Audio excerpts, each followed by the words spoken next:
have, for many, many of your years, as we have been communicating to your society, talked about the idea of dissolving limitations, and many of you have begun to hear from many different sources in your society the idea also of dissolving limitations, going beyond your limitations, expanding your notions of your consciousness so that you are not at the mercy of some of the negative limitations that you have created and set up in your society.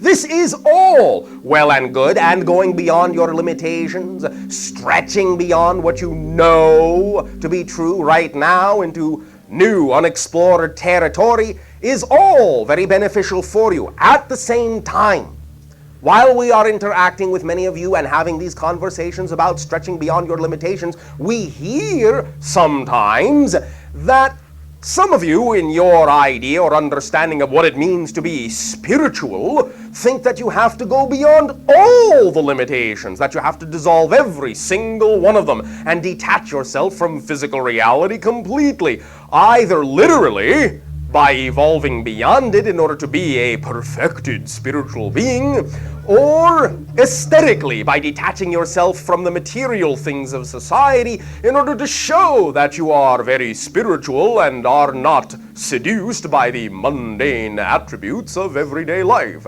However, understand that there is a misunderstanding in this concept. Limitation has many positive effects. First of all, the idea in and of itself of experiencing a physical reality cannot happen without some degree of self-imposed limitation upon your consciousness.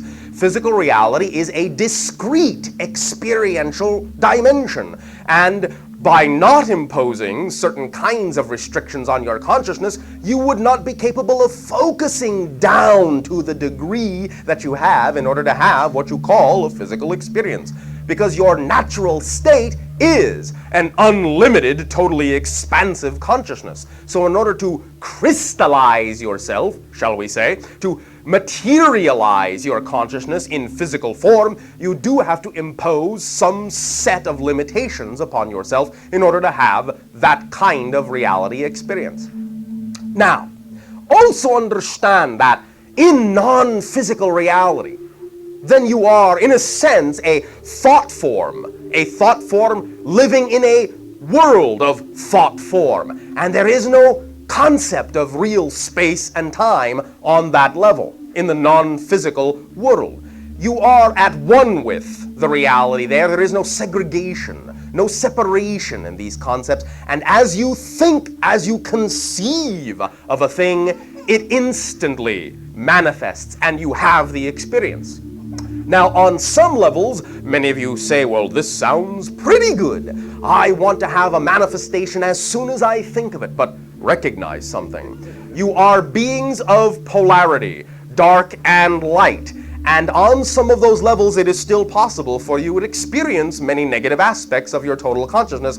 And if you have a thought in that way of a negative thing, it instantly manifests. And you have to deal with it instantaneously. And so, creation was clever enough to have a reality wherein you have time lag, time and space, volume, some degree of segregation and separation that gives you, shall we say, a breather, a vacation from your instantaneous manifestation so that you do not necessarily always have to experience every little thing of yourself immediately, that you can ponder and wonder and investigate and explore and add rich diversity to the understanding of the processes involved, of the creation of yourselves, rather than having to instantly deal with every little thought that you have. So in that context, physical reality is very beneficial in giving you an opportunity to view the creation of yourselves in a time frame in which you can take your time, in which you can see things from a different perspective rather than simply immediately being overwhelmed by every little thought, every little idea.